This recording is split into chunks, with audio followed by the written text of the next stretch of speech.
On the Ickonic .connect the news show this week, well, one word, if I can say it without laughing, Monkey Pox.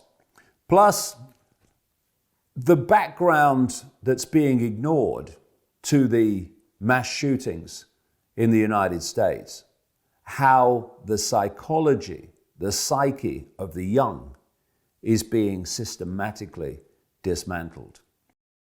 Monkeypox is the hip new disease sweeping the globe, this article says, allegedly appearing almost simultaneously in over a dozen different countries on 4 different continents. As we wrote, the article says, in the early days of the COVID pandemic, the only thing spreading faster than the disease is fear.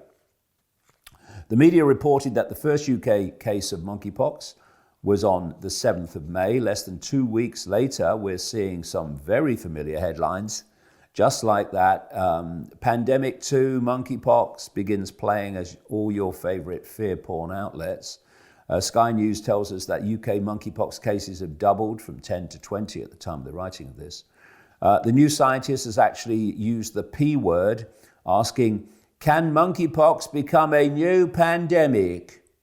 Before answering, essentially, probably no, but also maybe yes. Keep their options open.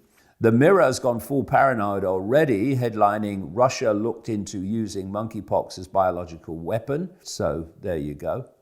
To be clear, monkeypox, the article says, whatever that means in this context, is not a Russian bioweapon. It is not a Western bioweapon either, or a Chinese bioweapon. It's just another scare story.